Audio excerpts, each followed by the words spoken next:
The special meeting of the Board of School Directors will please come to order. Will the secretary please call the roll? Director Ferguson? Present. Director Fons? Present. Director Herndon? Present.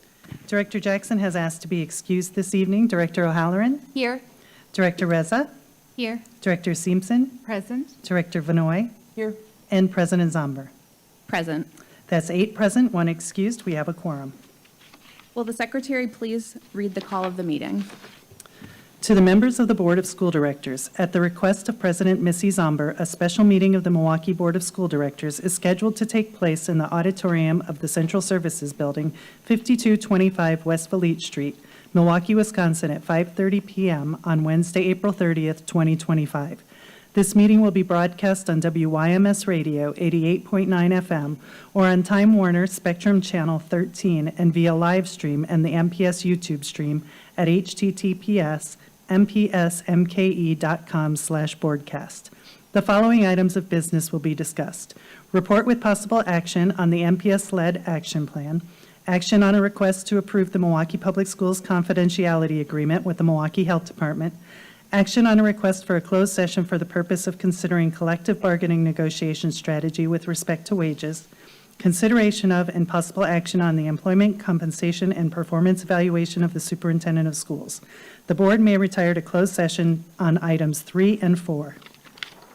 The chair will now ask the secretary to lead us in the Pledge of Allegiance. The chair invites any members of the audience who wish to participate to do so and asks that those who do not wish to participate please remain silent during the pledge. I pledge allegiance to the flag of the United States of America and to the republic for which it stands, one nation, under God, indivisible, with liberty and justice for all.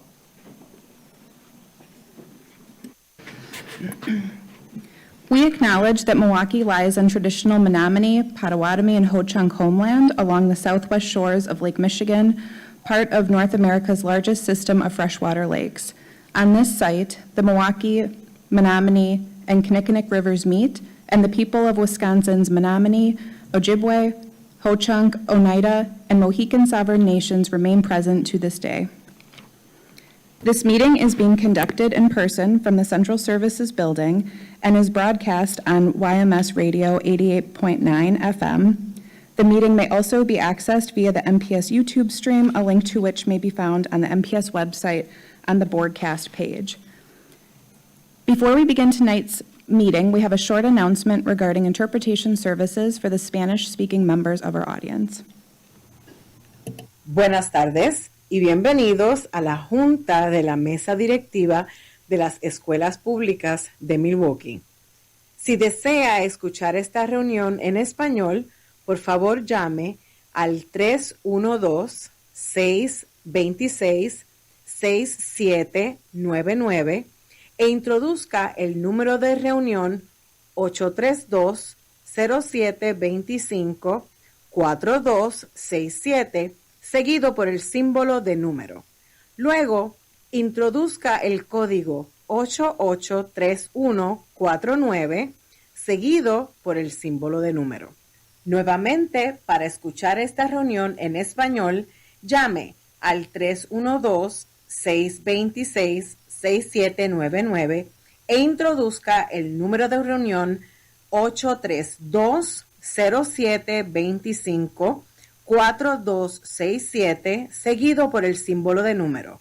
Luego, introduzca el código 883149, seguido por el símbolo de número. As was stated in the public notice, the board will accept public comment on item 1, report with possible action on the MPS-led action plan. This is the only topic on which the board will take public testimony. Questions from the public may not be answered during the public comment period. Following public comment, the board will begin its discussion and no additional comments will be accepted. If you wish to speak, please fill out a speaker slip and bring it to the board clerk. Each speaker will have 2 minutes and 30 seconds. Written testimony will be accepted for transmittal to the board. Send this testimony to the Office of Board Governance, P.O. Box 2181, Milwaukee, Wisconsin 53201, or fax to 414-475-8071, or email it to governance@milwaukee.k12 www.wi.us. For our listening audience, if you wish to access this evening's agenda items and attachments online, you may do so by visiting the Meetings and Agendas and Minutes page of the MPS website. Just as a reminder, all comments, questions, or requests, including those from the public, committee members, or the administration, are to be directed towards the chair, who will determine the most appropriate way to address them.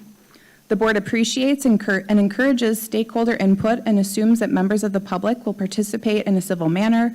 Conduct that prevents the good order of the meeting will not be tolerated. Anyone who engages in behavior that persistently disrupts the meeting may be removed from the meeting. Anyone ejected from the meeting may continue to listen to the meeting or access the agenda items online. However, the individual will not be allowed to rejoin the meeting. Finally, no one other than members of the board, designated staff, and those who have been invited to present or participate in items of business will be allowed on stage before, during, or after meetings of the board and its committees. Now let's begin. Madam Secretary, item 1. Item 1 is a report with possible action on the MPS-led action plan. This is an informational item. Although it has been noticed for possible action, no action is required. Would the administration please present the item?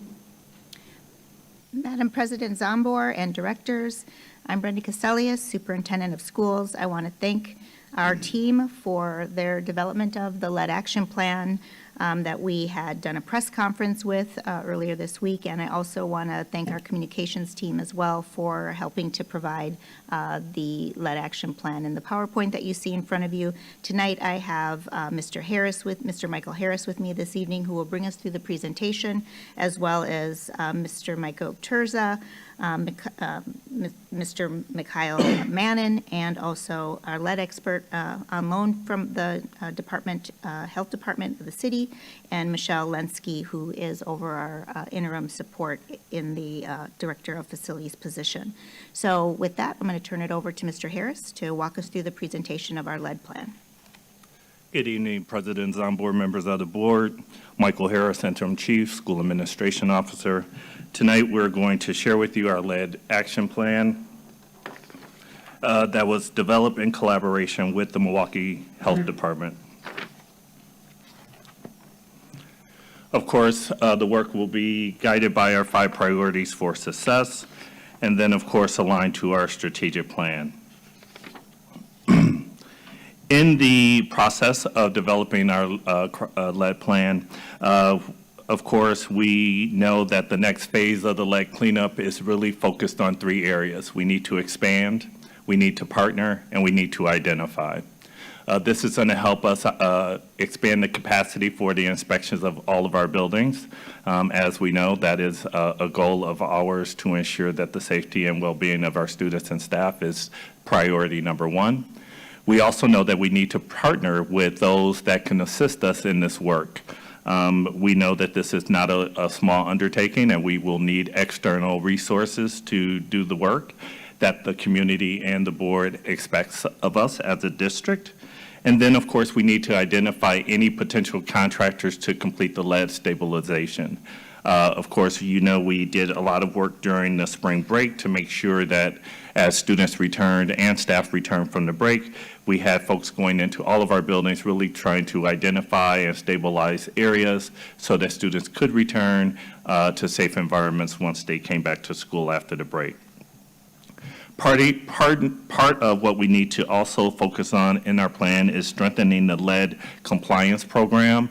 And again, we have 5 areas that we've clearly identified that we need to focus on. 1 is being the hiring. We need additional certified lead risk assessors and inspectors to support us in this work.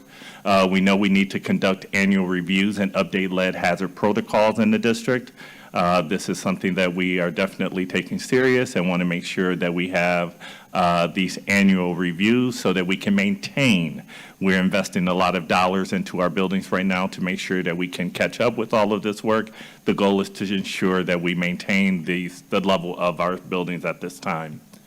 When we look at increasing the cleaning duration, the documentation, and the staff training, that is an ongoing piece that we will need to focus on moving forward.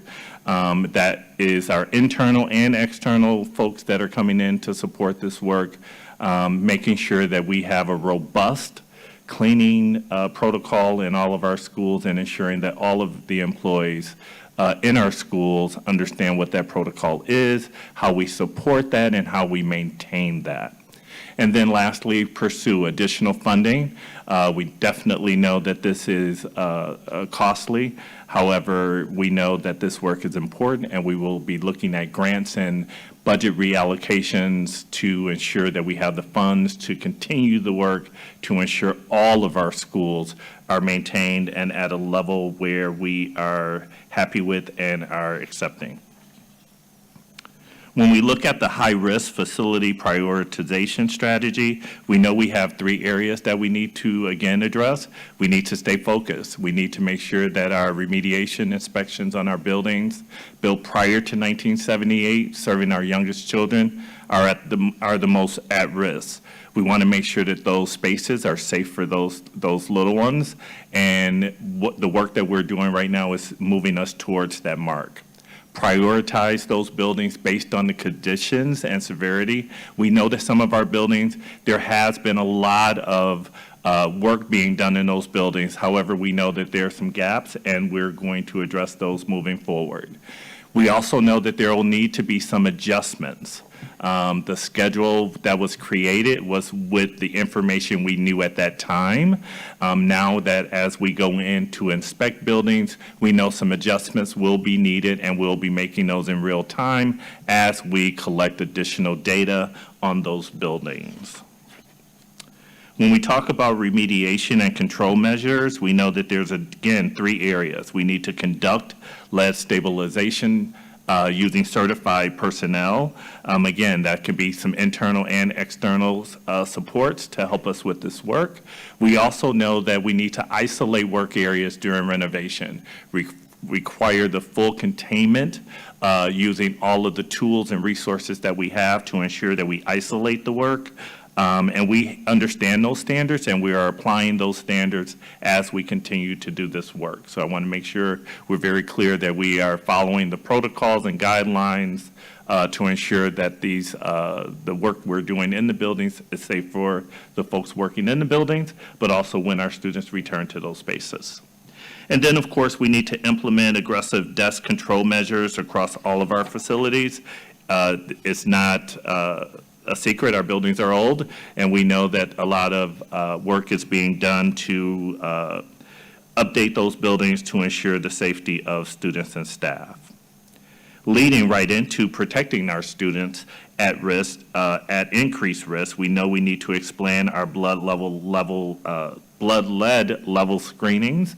We are looking to host screening shortly with the relocation of the 2 schools that we announced, as well as holding at least 2 blood level screenings during the summer months, during the months of June, July, and August, just to make sure that parents have the resources, the opportunity to come out, just to make sure that they feel comfortable about the work that we're doing, and to ensure that their students are not at risk.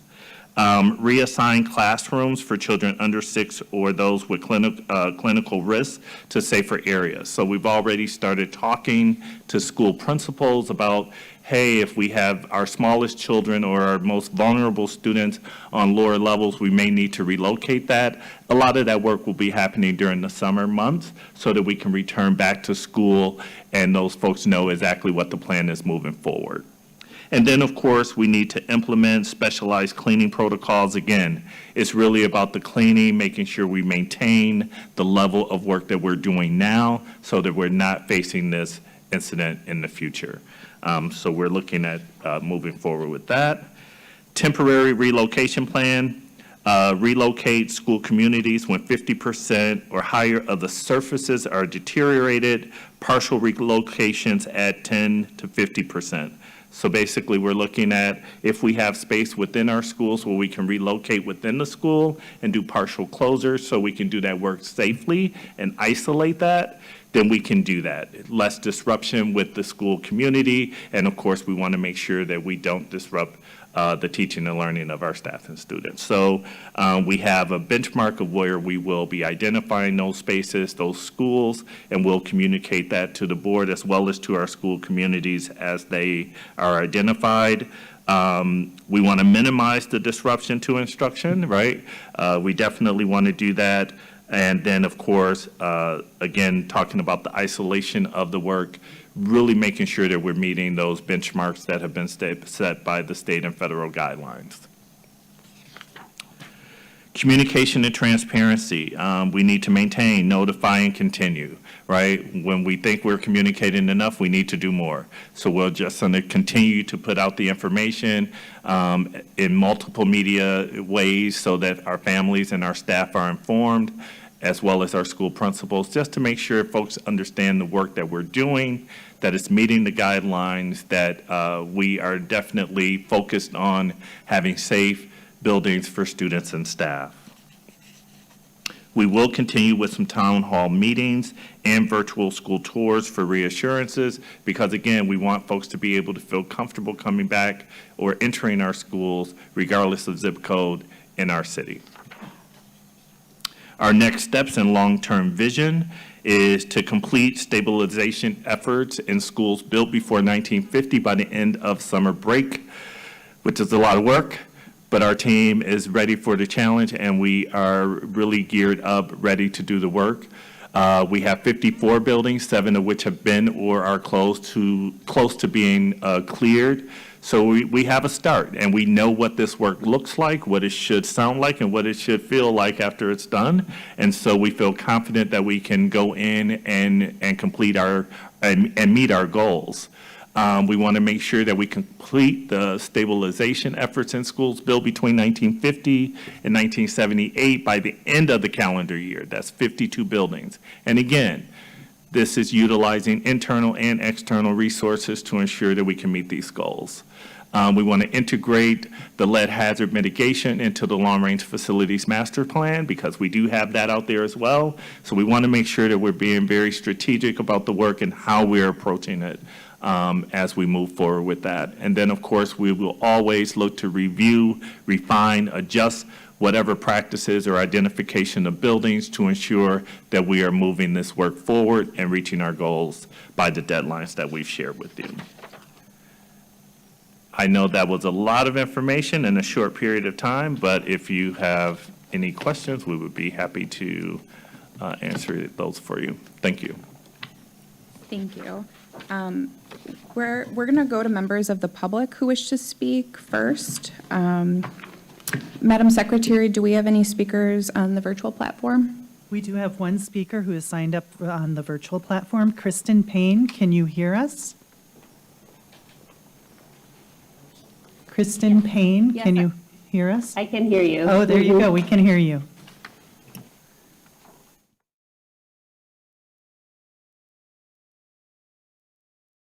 Begin. Sure, it's Payne, P-A-Y-N-E. MPS serves around 69,000 students.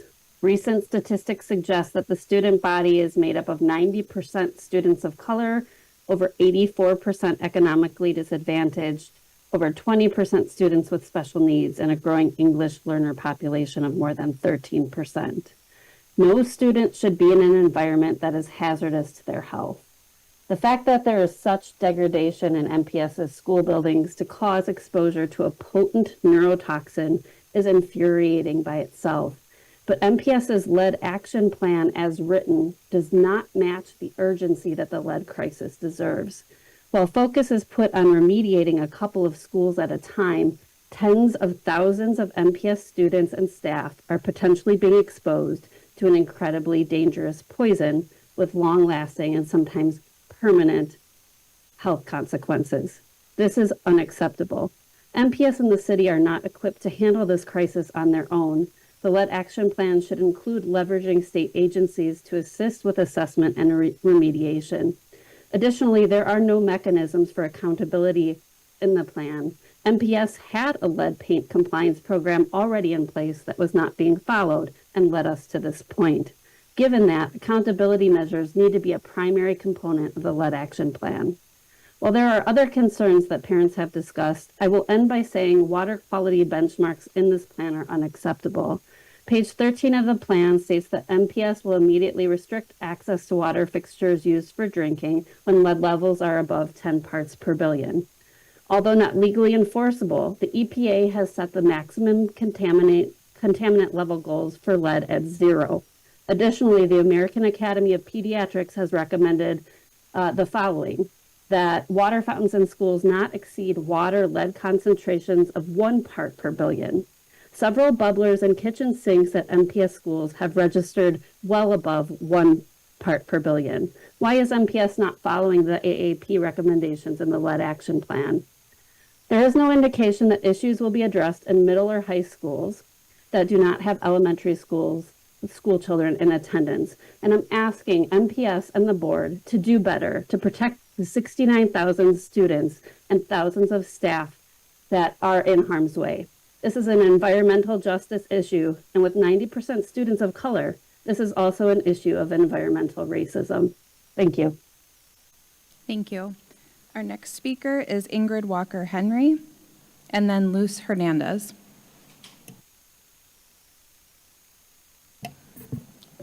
Good evening, Ingrid Walker Henry, WALKER-HENRY.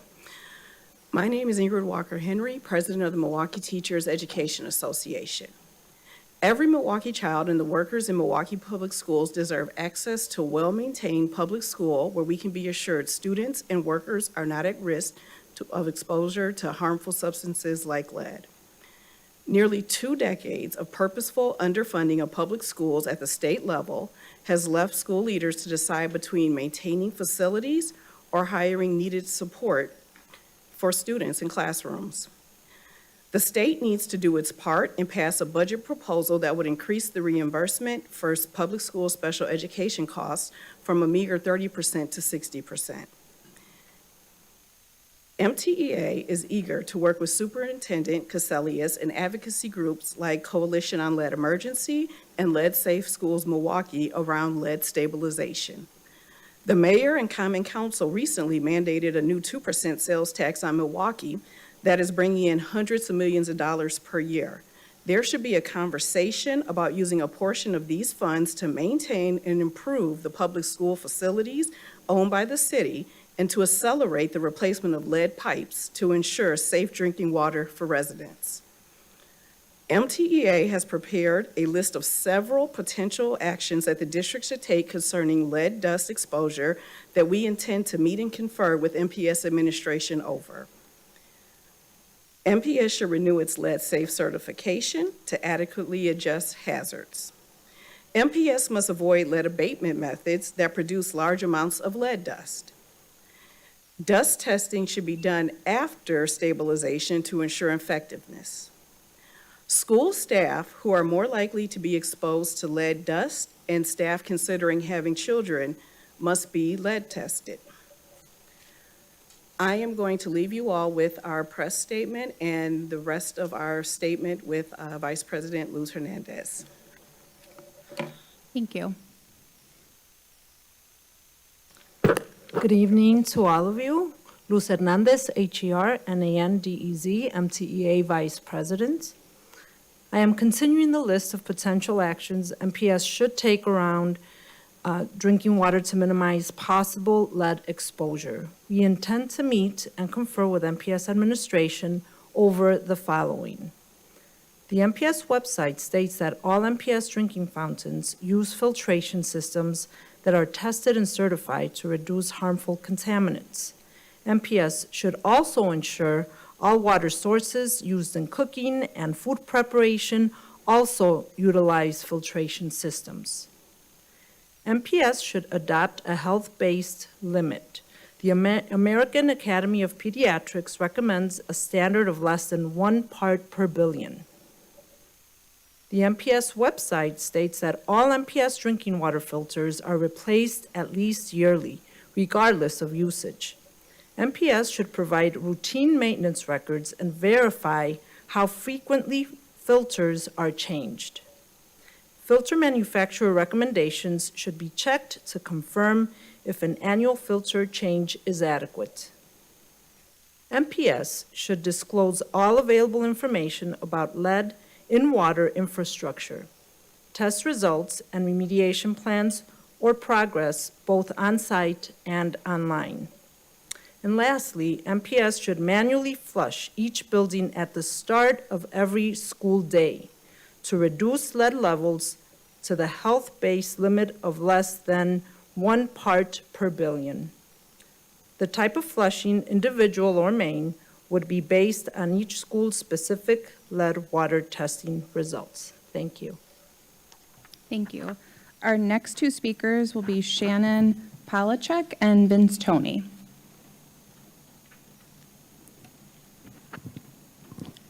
And then Shannon, if you could just say your last name and spell it for the record, please.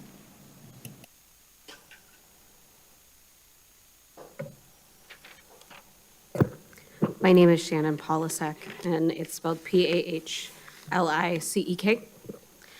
You'll have to excuse me. I'm going to speak a bit off the cuff because there was kind of limited notice on this this meeting here. And as a teacher, I spent my lunch break reading through the lead plan. And so I'm not actually an MPS parent yet, but I plan to be next year. And I've been very concerned about everything that I've been reading about this lead crisis. And I want to echo some of the things that, you know, the previous speakers were saying. A large concern for me is as I read through the lead plan, I'm hearing a lot about the lead paint, and I applaud that we are making efforts to stabilize those things. I think it's very important, obviously. But there's more to it than that, and the water is a big piece of that. And I do think that based on what I'm reading through in the lead plan, the accountability piece is a big part of it. As you know, one of the previous speakers stated, there was already a plan in place and we let it get here, and it's not acceptable. So there has to be some kind of proactive oversight on the plan moving forward, because otherwise the trust is broken with the community. And we all know that trust is so important to these school systems working the way that they should. There was some brief mention of the water piece in the lead plan, but it's mostly referring to like the 2016 testing results, which are not available freely on the website. I can't download them.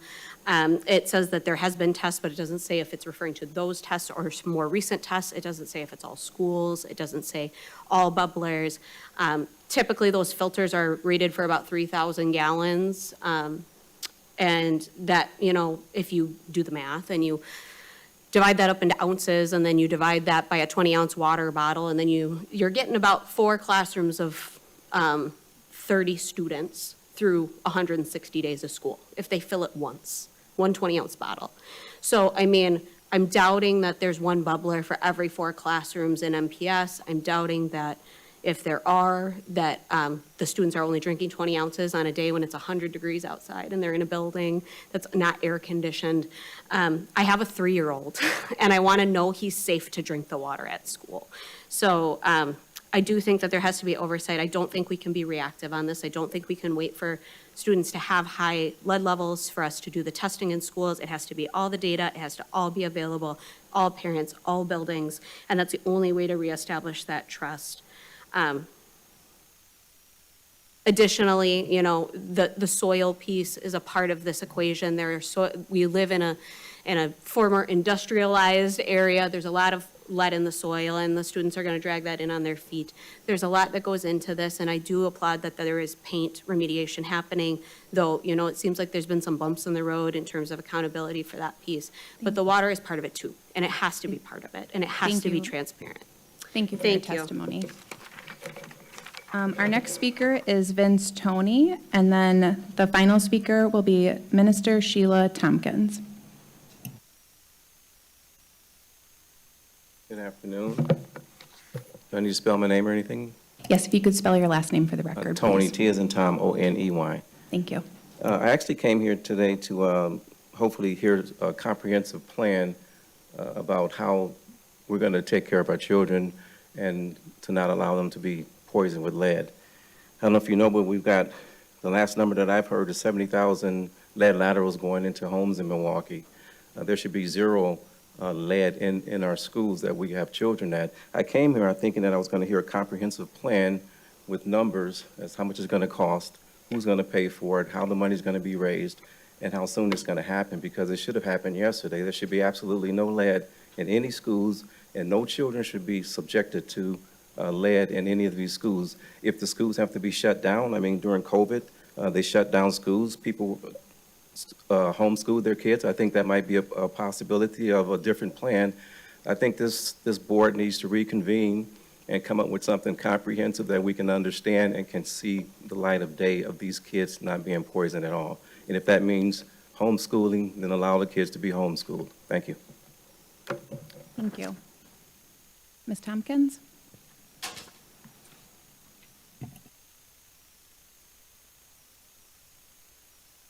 If you could spell your last name for the record, please. Hello, it's Thompkins. I'm standing up here as an advocate, a parent, a minister, and one to speak for our community. Most people have forgotten about COVID. When they're in the pandemic, money was given for this exact purpose. This exact purpose, the construction fund, the lead pipes, the water fountains, and the ventilation systems. What happened? The maintenance man, the department, he was underqualified. There's no accountability from MPS board. Superintendent Brenda, you came into a mess. You came into a tsunami. Is that Michael? You're talking over the subject. Talk directly. Our children are suffering.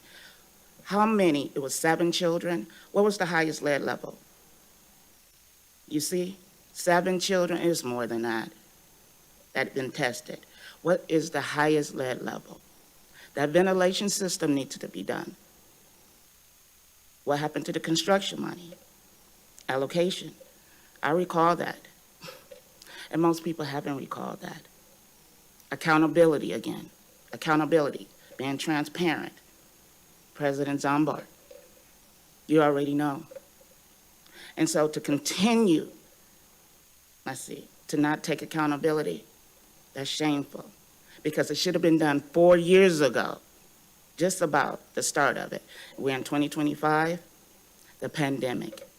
Now this is a great one. MPS is at fault because of the missing money. And now you ask CDC to help you. And we have a referendum, $252 million. And then property taxes, sale taxes, no accountability still. You're talking, Michael, you're talking over the subject again. Milwaukee Public School children deserve the best. That ventilation system, lead, the particles in the air, and all of that, and in the water. And I know most schools, high schools, a couple of them had that job done in construction fund. That's it. Thank you. Do board members have any comments or questions? Director O'Halloran. Thank you. I did just want to highlight that there was a resolution that was introduced and will be referred to committee, I think, this month, that will bring forward some of the data that has been requested. It includes, this is a consideration for the resolution. We haven't actually approved it yet, but it would include water filtration maintenance data, lead and water testing, inspection, surveillance results, et cetera. So there will be another meeting where some of the accountability metrics that are being requested will be considered for implementation moving forward. I did just want to go on the presentation on slide 7. You talk about, or administration, not you. Administration talks about grants and budget reallocations for stabilization. I just wanted to, a good presentation is the start, but, where the budget is kind of where the rubber meets the road. So in the lead action plan, I know there are a number of positions that are going to be recommended or introduced in the FY26 budget. Can the administration just speak to the positions that are likely to be included in the budget, and then also feasibility for staffing for this to make sure that we're meeting our needs? Administration. President Zambor, Director O'Halloran, we do have some calculations now, what it is likely going to cost. We don't have the full calculations. Obviously, we're still inspecting all of our schools, and we do intend to get to all of our schools. Part of what I will bring forward are some major investments in our facilities department. So you should expect to get those over the next month. We have adjusted our budget timeline, and that will then be presented, I believe, June 2nd is the first date on the timeline to present that. So I don't have those details today, but the public should expect those details in the upcoming budget for how we're going to address not only accountability for the work, but also the opportunity to be able to make some significant investments in our facilities department to address these issues and address other issues within facility as well. Thank you. Any follow-up? Yes, I specifically wanted to call out in the lead action plan, the recommendation is that we'll see a position for lead risk assessor, 2 FTEs to manage the lead program, additional cleaning staff, and I think a field assistant. And so from the lead action plan that has been presented to us in detail, aside from this overview, I think it sounds like there is a seriousness and an urgency that the administration is demonstrating. On the subject of budget, and I think I have heard it, and I think the public would like to hear it again, that the work that's being done is not coming out of school budgets, that the schools aren't going to have to make the decision on if we're going to have after-school programming or do remediation. Is that going to be centrally funded or school-based? Administration? President Zambor, Director O'Halloran, I have said multiple times that this is not a school budget issue. This is a district responsibility, and so we will take care of that at the district central offices, and we'll be using our reserve funding for that. Any other follow-up? Nope. To Director Ferguson. Thank you, Madam President. Can you speak to about how much, I know there are 54 schools that need this remediation. Do you have any kind of projection as to what that's going to cost or what that would likely cost?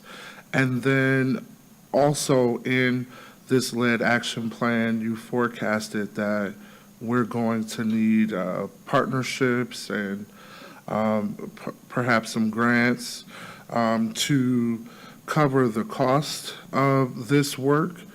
Can you speak a little bit more about what kind of partnerships you're specifically looking at, or any types of specific grants that you might find appropriate to help us to clean this up? Administration. President Zambor, Director Ferguson, so far we have spent about $2 million, and we're still collecting those invoices and calculating the costs. There are not 52 or 54 schools, it's 52 and 54 schools, so there's a total of 106 schools that were built before 1978 that we will have some sort of remediation and have to address lead removal, and we assume almost all of those schools. And they're all in different varying conditions and different parts of the buildings. And so I can't speak to that technicality. I'm not sure if, Mikhail, you want to speak to that. But we are adjusting right now our plan as we move forward based on what we're seeing and the site visits and the visualizations that they're doing to be able to adjust those costs. But we don't have a real number because the number of shifts and changes. And the types of partners that we're looking for are contractors, lead experts, contractors who are doing cleaning and painting.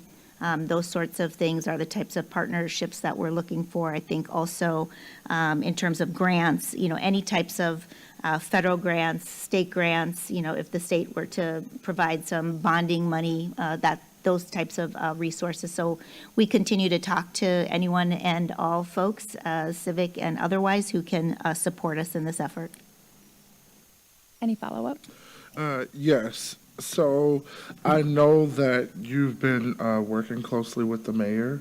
Have there been any conversations on what the city's role will be in helping us to remediate the lead? Administration? President Zomber, Director Ferguson, I don't have specific commitments from any one party yet, whether it's the city, county, or state, but the requests have obviously been made. We continue to discuss opportunities for being able to partner with others and be able to find any kind of additional funding that we can. We think this is not only going to be a one-time cost of remediation, but an ongoing cost for our district.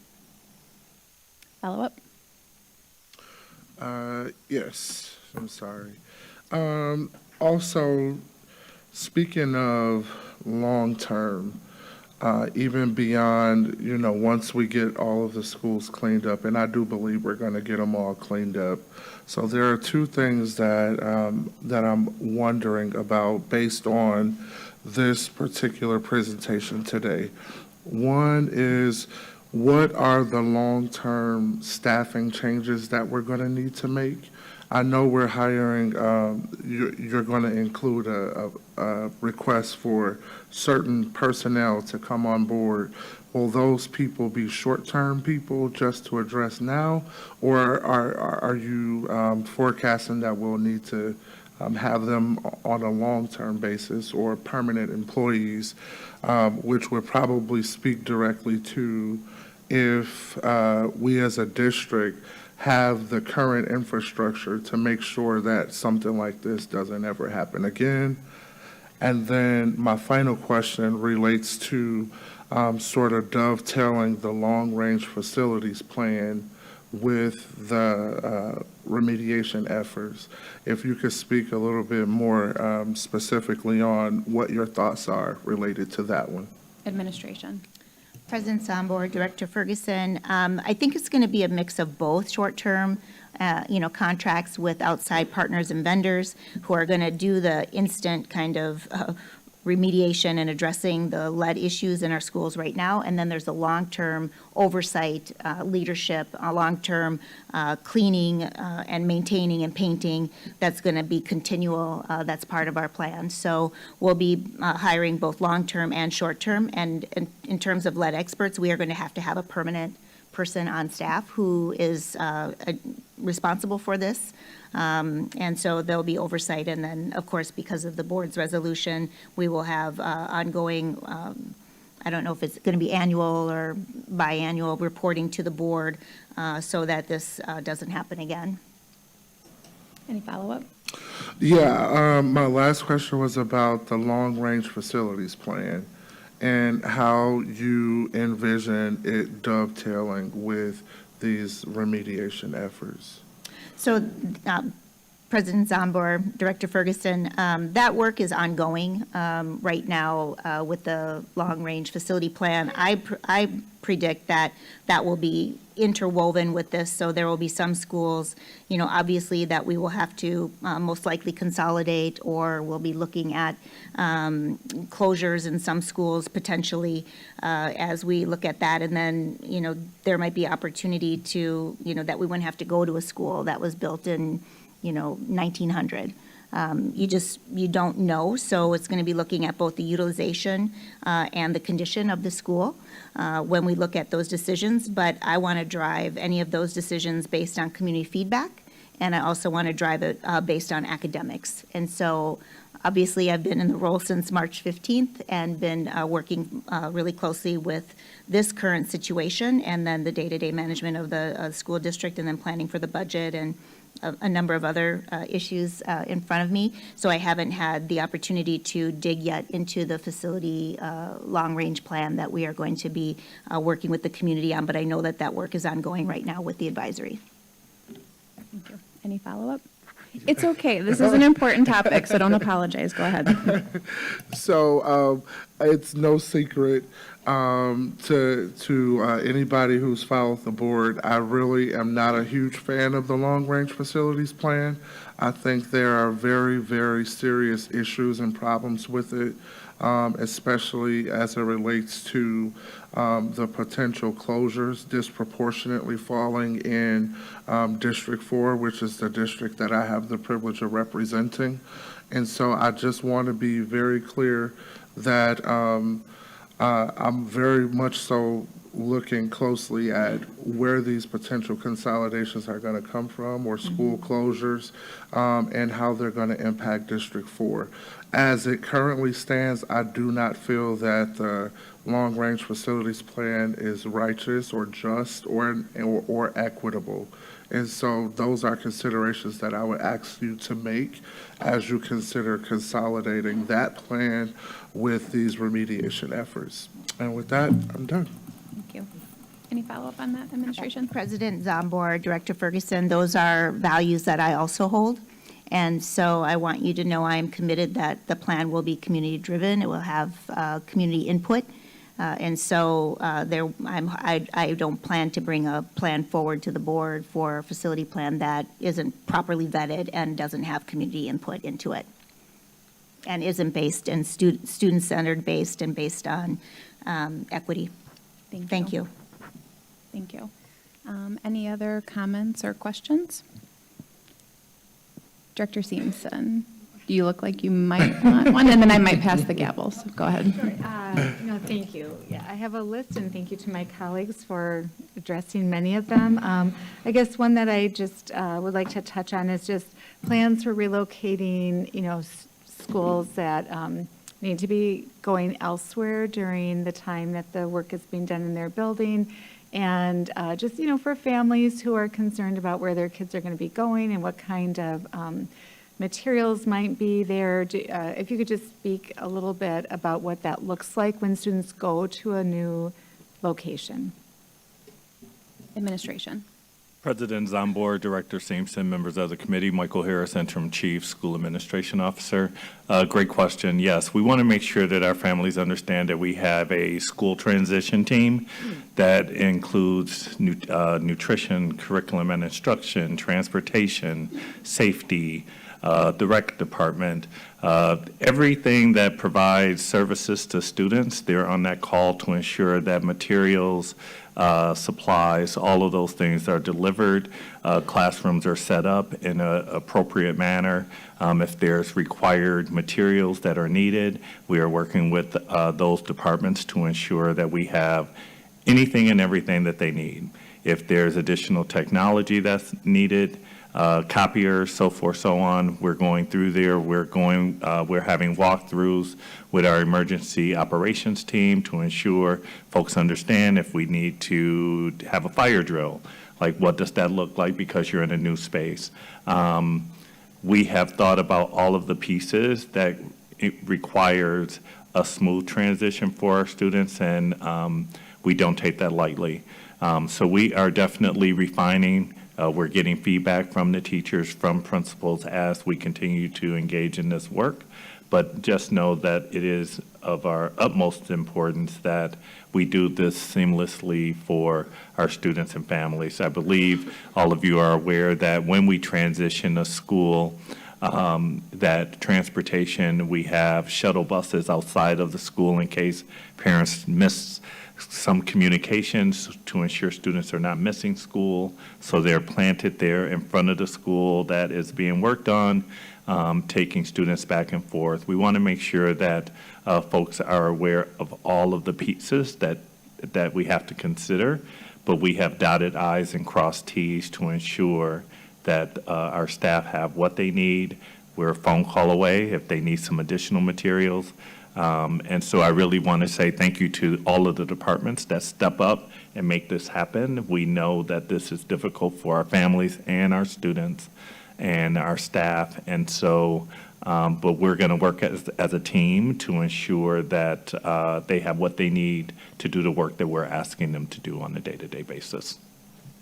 Any follow-up? No, just one more question. Thank you. Yes, it definitely is a situation that requires all hands on deck. And thank you for kind of highlighting just how, because there are so many details that go into a school day and how a school is run. And if you're not in the field of education, it's a very long list. So thank you for kind of providing some of those details. And then just, I did have a teacher reach out to me about the relocating of the classrooms that are on lower levels, and just wondering, how that will be communicated to staff that not relocating because of the lead, it sounds like, but just possibly moving some of the classrooms where there are younger students up, and maybe it is temporary. I guess I just want some clarity around that.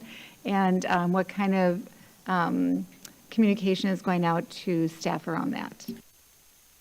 And I'll just add, what kind of support is given to teachers who have to move their classrooms? Thank you, President Zambor, yes. President Zambor, Director Siemens, Mike Terza, Interim Director of Facilities and Maintenance. The question is that for students who are on the lower level, okay, we are going to be looking for places to put them in other parts of the building, because we found that many times the lower level is one of the more prone to having some issues with them because there are concrete floors and various other things like that. So we are now in the process of working with the schools to identify potential sites for them. And so our hope is that we can actually identify them before they leave for the summer. That way the teachers and the parents and everybody else would know where they're supposed to be come September. Any follow-up? No, I guess, the end of the year is very busy. Just relocating classrooms within a school, will that staff be given like an extra day or consideration for making those moves and relocations? Administration. President Zambor, Director Simpson, Michael Harris, Interim Chief School Administration Officer. Yes, so right now the plan is being developed. We plan to communicate with principals to make sure, as you know, we've improved our processes as we've been engaging with this work. If you recall, the first time we had to kind of relocate a school, we provided additional hours for teachers to set up classrooms or to take things home, things like that. We will continue to support our teachers and our staff to ensure that they have the resources, the time to relocate, to ensure that the spaces that they're creating for kids because they need to relocate is appropriate for the group. And we'll continue to communicate that to our school leaders to offer that support. Okay, thank you very much. Thank you. To other, Director Vons. Yes. I'd like to speak to the urgency of the question. I talked to other board members, I talked to community members, and we hear it. We have lead laterals in almost all of our houses in Milwaukee. We have lead paint abatement programs when I bought my home in River West. Our children work in the school. Our children go to school every day in buildings that are compromised. And that urgency is paramount to us. Like, we live in this community also. And sometimes when we hear the comments, we feel it too. We want these things to change, and unfortunately, a lot of times, older municipalities, older cities, we get left holding the bag. You look at Flint, for instance, what happened there, right? All of a sudden, there's a public health crisis in an old industrial city, and people are blamed for the crisis. We are responsible. That is true, no doubt. And we hear that urgency, but there are institutional pressures upon our city, upon this community that have left us holding the bag in a lot of ways. And we can see how slowly our lead laterals are being replaced within the city. And again, I'm not trying in any way to run away from responsibility. We are responsible for the problems within our schools, but we have to think about how a lot of times we have people who hold power within this city and within this state and within this country, and then we are left holding the bag. Again, we need to be responsible for cleaning up any kind of health problems that are being caused to are being imposed upon our students and the fellow workers and the people in our community. But we also have to remember that we're strapped in a lot of ways. The feds are going to say, oh, we're not doing these kinds of things for old industrial cities anymore. We have to think about the larger issues and larger institutions that leave us holding the bag a lot of times. Thank you. Do other board members have any comments or wish to ask Director O'Halloran? It's not really a question or a comment. I guess. I think this would be a good opportunity to plug the upcoming clinic that is happening May 7th at North Division, I believe, if we want to share some of those details. And then for those who are only seeing this summary, if they have more questions, just where can they find the actual plan to review that in depth? So where can people get tested and where can they find the lead plan? Administration. President Zambor, Director O'Halloran, Michael Harris, Interim Chief School Administration Officer, thank you for that. So we will be hosting, in collaboration with MHD and Children's on May 7th, North Division, 2 o'clock. All of this information is also on the mpsmke.com website, as well as the Milwaukee Health Department website. Our lead action plan is also housed on our website, as well as the City Health Department. So all of the communications to our families regarding the progress, the status, all of that information is on our website, again, at mpsmke.com. So yes, thank you. Director Ferguson, may I pass the gavel to you, please? Thank you. So I do have a couple questions. I do share some of the frustrations around just like wanting more. And I know the lead action plan is 200-something pages long, if I recall. So it's really hard. Maybe it's not that long. It's pretty long.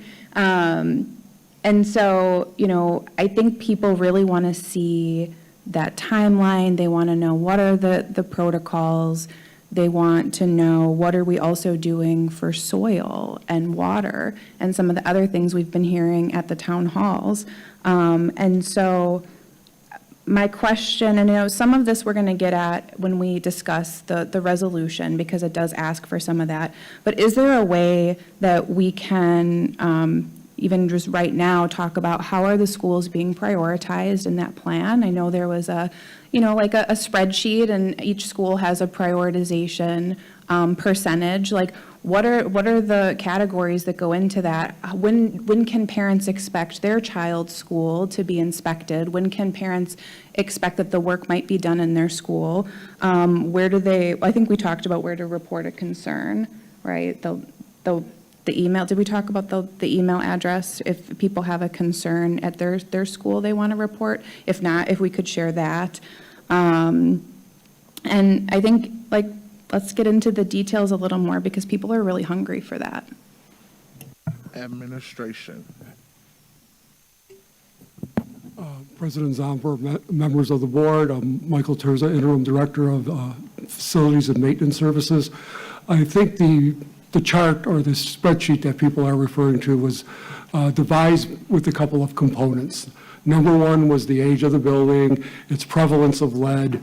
We have almost completed a physical survey of the first 54 schools where somebody physically went in, checked the building out, checked each room out, indicated whether or not there was a high propensity of lead being disturbed in that building. So that was one of the major factors. Another factor was what type of student is in that building. Is it primarily an early childhood early building, Montessori?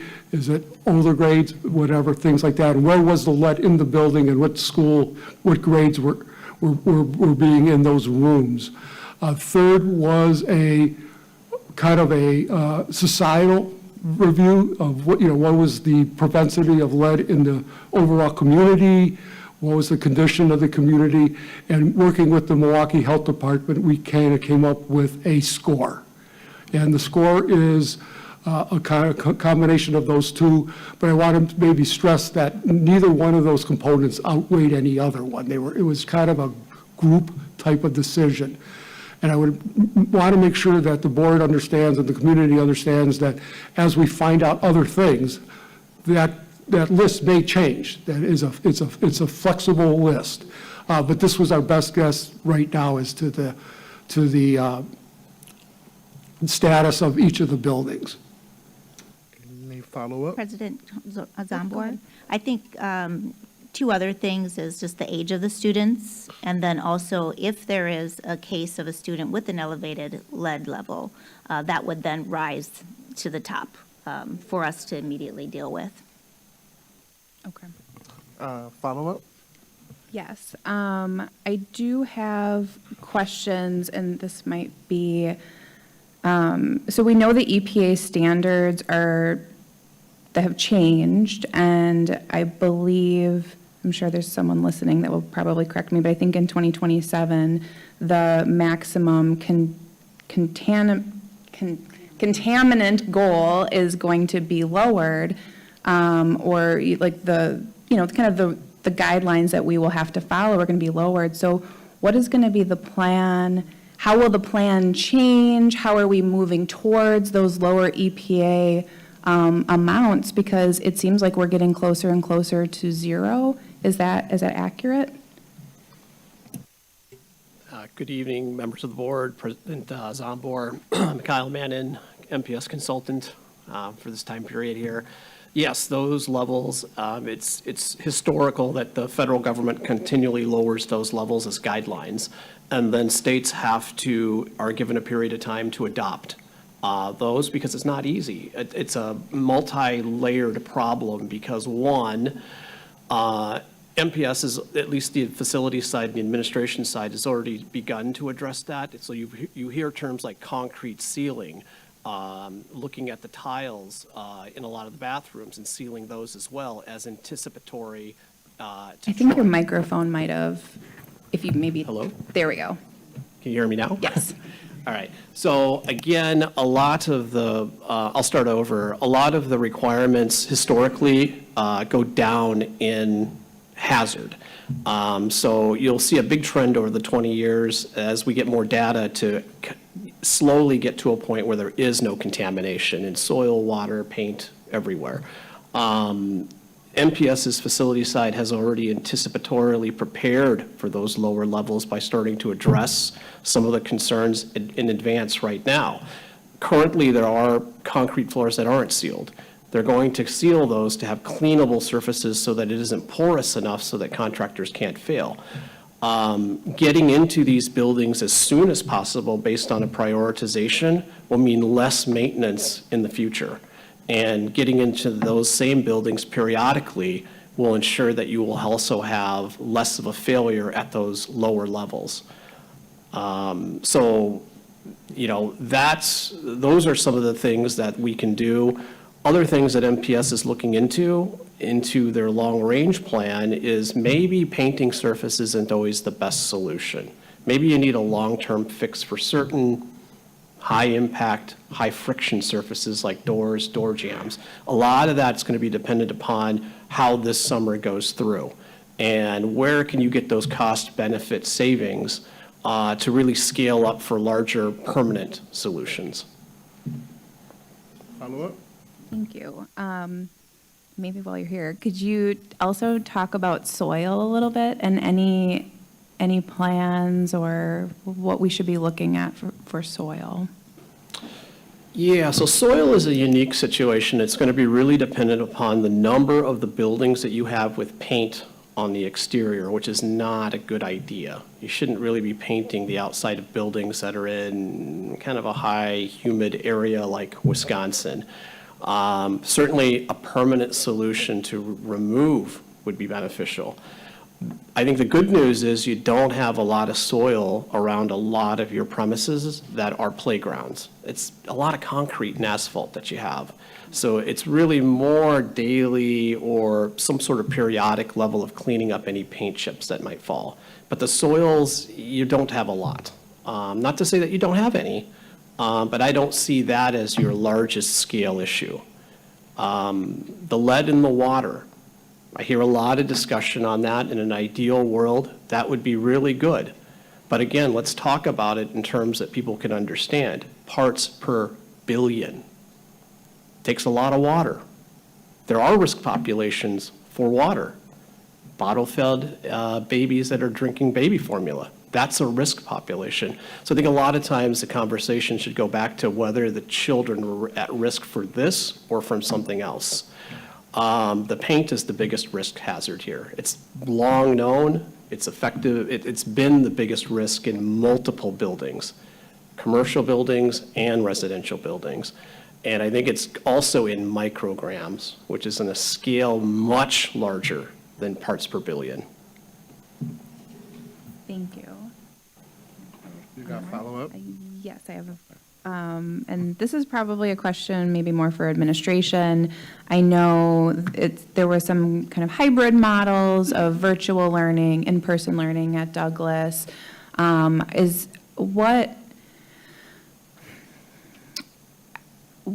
I guess, how are we preparing for some of the other school relocations with that hybrid model? Are there specific protocols or handbooks that administrators have to help facilitate that kind of mix of both in-person, virtual learning?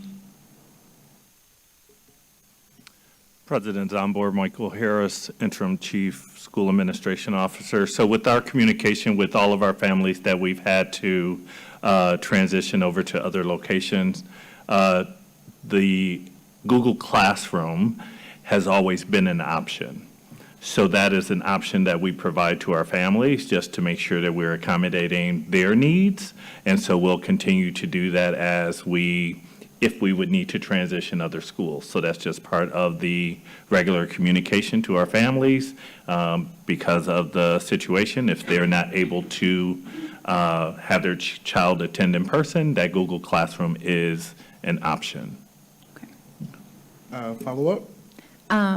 Just one last question. Is there a way people can help with, if people wanted to help teachers, maybe like helping with some of the moves of their classroom, or if board members wanted to do anything to chip in, is that something that we could help with, just to, who's helping teachers move all of their belongings? Because I think this time of year, teachers are feeling very stressed and there's a lot of anxiety. So is there anything people who want to help can do to chip in? Administration. President's on board, Michael Harris, Interim Chief School Administration Officer. So, of course, we have a volunteer policy that we need everyone to follow when visiting our schools. So we want to make sure that that's very clear. Of course, any support to assist our teacher is welcome, but we want to make sure that we're following the right protocols. But I do have Michelle Linsky here who can share the additional supports that we are providing our school teachers and leaders to help them transition. Michelle? Thank you. President Zombor, members of the board, Michelle Linsky, Manager of Design and Construction. So we understand and we really want to make sure that our teachers are teaching and leaders are leading. So we as a department, we've always been supporting our schools with contracted moving services. So we are in the process of developing a plan and kind of honing it, because we've been utilizing it for the last few months here with some of the schools. So what we will be asking the staff to do is really help us think about their classroom, what's really critical to be in there, making sure that we are removing items from the classrooms that may be built up over the years, or if classrooms have not been used over the past few years, we'll want to clean those out. So really our direction to them is tell us what needs to be removed, and we will take care of that for you. So that's a process that we'll take care of at the end of the school year, just like we do when schools relocate classrooms within their school year, and they do this every summer. We work with our building operations staff and the school leaders, and they will map out a lot of those cleaning and moving activities, and we'll take care of those for the school over the summer. And oftentimes there's a lot of really good communication where the teaching staff will provide diagrams, layouts for how they want the room set up, so that way when they do come back, the space is virtually ready for them, maybe just a little tweaking. Any follow-up? And then could administration share if someone needs to report if they see a lead hazard in their school or there's a concern that they have, who should they contact? Administration. President Zambor, Michael Harris, Interim Chief School Administration Officer. So immediately, this should be reported to the principal and the building engineer right away. Of course, we do have a email that folks can email, but really the first communication should be to that building engineer and that school principal so that they can address the situation immediately. However, if folks have concerns or, want to communicate those concerns, we do have an email address at led@milwaukee.k12.wi.us. So folks can do that, but really that first communication should be to that school principal and that building engineer. So if a work order needs to be submitted, it is done so in real time. Any follow-up? I'll take the gavel back. Okay, I'm Thank you. returning the gavel. All right, Director Herndon.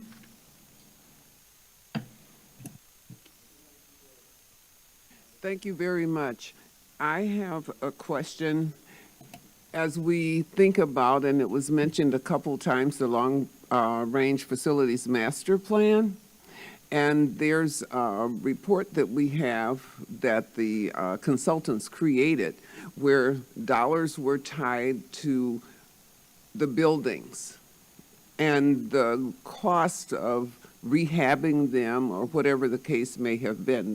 There was dollars assigned to each buildings in terms of repairs, et cetera.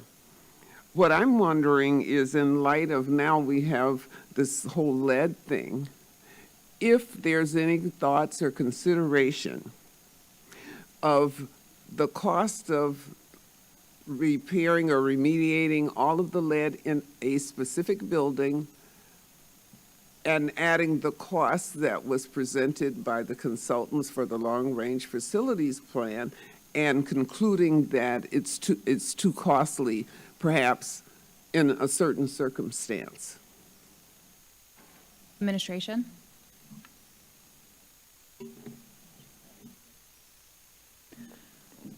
President Zambor, Director Herndon, members of the board, Michelle Linsky, Manager of Design and Construction.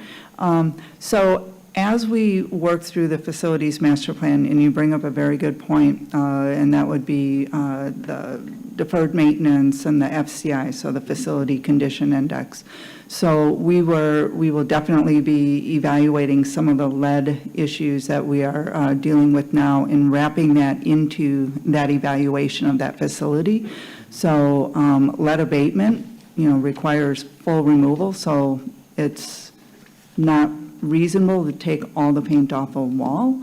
So, there may be some other considerations there. The long-term maintenance, I think it's going to be more the factor that we'll need to factor into a lot of these decisions going forward. Any follow-up?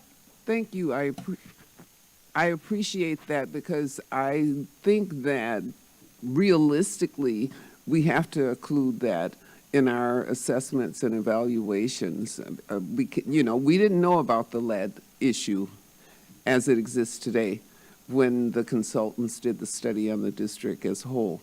So now we do.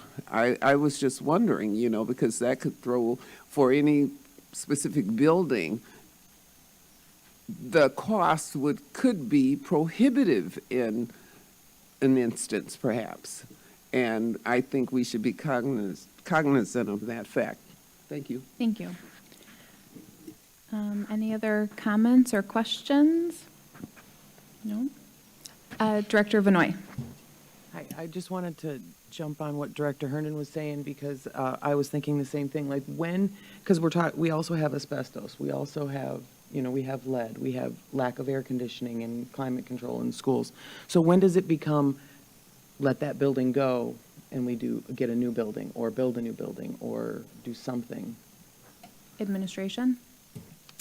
President Zambor, Director Vanoy, as I've shared with the public, our buildings are old. And so you will hear me continue to urge our leaders and all of us to really start to think about rebuild. 85 years of a building is just too much.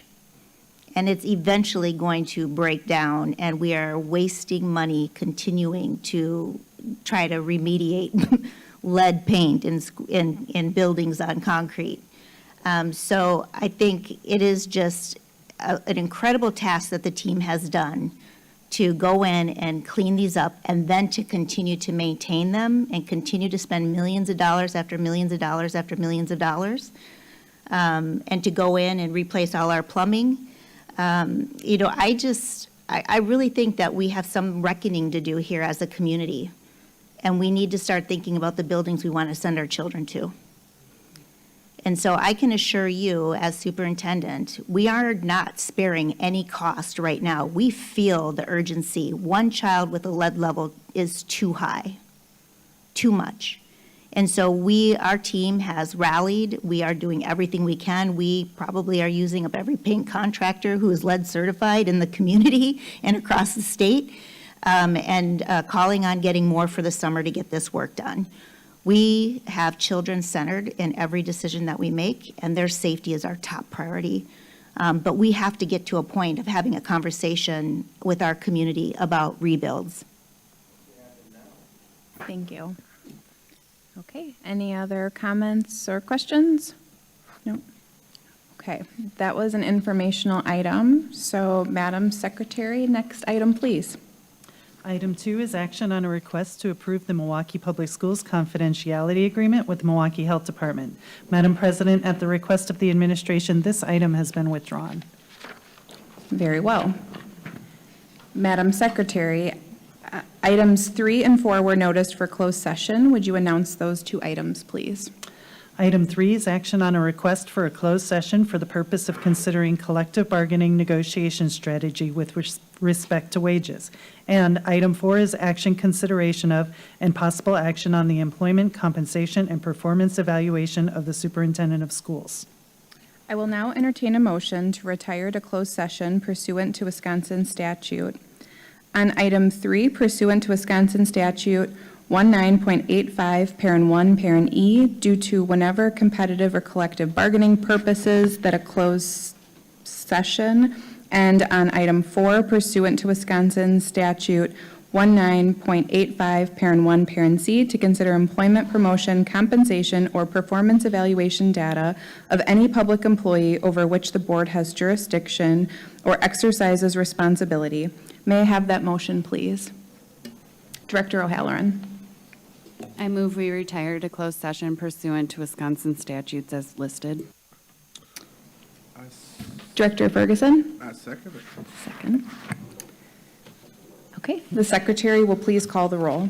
On Director O'Halloran's motion to retire to closed session pursuant to Wisconsin statutes 19.85, parent 1, parent E, and 19.85, parent 1, parent C, Director Ferguson. Aye. Director Fonz. Aye. Director Herndon. Aye.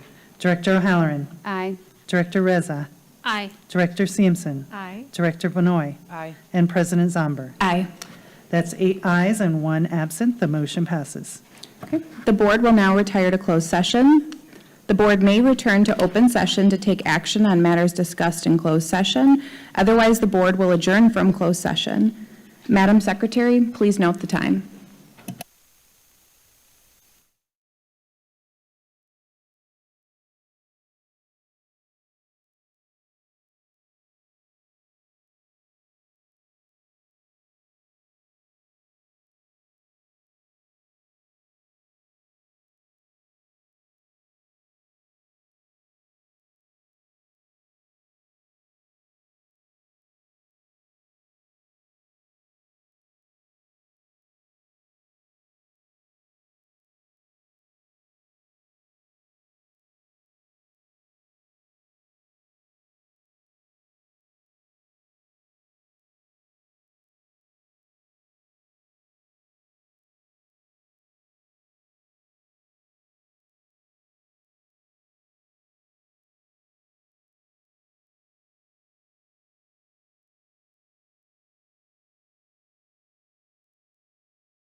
Of the Milwaukee Board of School Directors will return to order.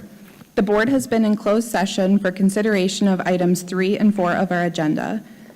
On the question of collective bargaining with respect to wages, what is the pleasure of the board? Director Reza? I motion to authorize the administration to bargain with the Milwaukee Teachers Education Association, all units as directed in the closed session. Do we have a second? Director Seamson? I'll second her motion. Okay. Madam Secretary, please call the roll. On Director Reza's motion to authorize the administration to bargain with the Milwaukee Teacher Education Association, all units as directed in closed session. Director Ferguson? Aye. Director Fons? Aye. Director Herndon? Aye. Director O'Halloran? Aye. Director Reza? Aye. Director Seamson? Aye. Director Vanoy? Aye. President Zomber? Aye. That's 8 ayes, 1 absent. The motion passes. On the question of the employment, compensation, and performance evaluation of the superintendent of schools, what is the pleasure of the board? Director Ferguson? I motion to authorize the Office of Board Governance to contract with the Wisconsin Association of School Boards for use of the superintendent evaluation framework and tool. Do we have a second? Director Reza? I second. Okay. Madam Secretary, please call the roll. On Director Ferguson's motion to authorize the Office of Board Governance to contract with the Wisconsin Association of School Boards for use of the Superintendent Evaluation Framework and Tool. Director Ferguson. Aye. Director Fons. Aye. Director Herndon. Aye. Director O'Halloran. Aye. Director Reza. Aye. Director Seamson. Aye. Director Vanoy. Aye. And President Zomber. Aye. That's 8 ayes, 1 absent. The motion passes. Madam Secretary, are there any other items on tonight's agenda? Madam Chair, there are no more items on the agenda. There being no further business before the board, this meeting is adjourned.